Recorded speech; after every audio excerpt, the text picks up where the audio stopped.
Man, look at the horns on this thing. I hate to break it to you, but those aren't horns. Those are antlers. How do you know? How do you know what these are called? They look like horns to me. Those are antlers. Those are not horns. They look like horns to me. Besides, what's the difference between antlers and horns, anyways? Well, I'm glad you asked, because that's exactly what we're going to be talking about today. Stick around, guys, and we're going to look at the differences between horns and antlers, and then we're going to also look at why antlers fall off cervids every year. All right, guys, before we get into it, I just want to say real quick that I wasn't trying to make fun of anybody. I'm just saying that we probably all know someone kind of like that. So let's go ahead and first take a look at some of the similarities between horns and antlers before we get into the differences. So, a couple things that horns and antlers have in common is they are both structured pairs and grow from the skull. They are both used for social status or hierarchy within the herd. They're used for defense against predators going after them, also mating purposes.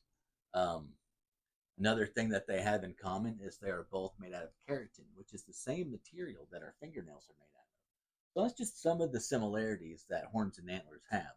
So let's go ahead and take a look at some of the differences. So some of the differences between horns and antlers is horns are found in the bovine family, such as cows and goats and sheep, and antlers are found in the cervid family, like your deer and your elk and your caribou. So another difference between the two is horns grow from the base outward as antlers actually grow from the tip forward. And last but not least, horns stay on the animal their entire life cycle and they never fall off. And antlers are shed annually. So that's a couple differences between horns and antlers. And we're actually going to take a look at a couple pictures and I'll go into a little bit deeper detail. As you can see, the way the arrows are pointing, that is the same direction that the horn is grown. So the newest horn material is actually closest to the skull, and the oldest horn material is at the very tip of that horn. So it's actually reversed for antlers, which we'll take a look at here in just a minute. So if you look at the top picture, it actually shows the progression of the antler being formed. And as you can see that the material is actually put on the very tip of the antler, like I was talking about earlier, how the antlers grow from the tip forward and horns actually grow from the base outward. So let's take a closer look at a couple reasons why deer shed their antlers every year. First one is lack of testosterone. It is no longer the breeding season. That animal doesn't have to hold that high level of testosterone.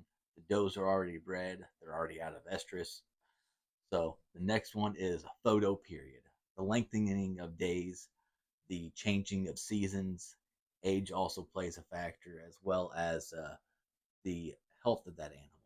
A healthier deer will hold his antlers a lot longer than a deer that doesn't have very good health or enough nutrition around him. So that nutritional stress comes into play. So a deer with more nutritional stress will drop his antlers earlier than a deer that has plenty of groceries around. So these are just some factors and reasons why deer shed their antlers every year. So let's take a closer look at what exactly happens right before that deer sheds or casts his antlers.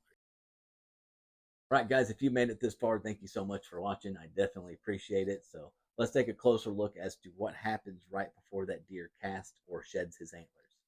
So I have my son's Euro mount from a couple years ago. So this part is called the pedicle, and this is actually called the burr of the antler. So what happens is, as that deer decreases in testosterone due to photoperiod or the length of days, there's a cell called osteoclast that is then activated. Now, what osteoclast does is it absorbs the material between the the pedicle and the base of the antler, therefore forming an abscission line or a weak line, so to speak. And once that osteoclast absorbs enough material between the two, the antler becomes too heavy for it to be supported and ends up being cast or shed. So that's the process of what happens right up to the point of that antler being shed or cast. So I hope you guys have enjoyed this. Please let me know down in the comments. Please feel free to subscribe and like and share this video with your friends and family. Thanks again, guys, and we'll catch you on the next one.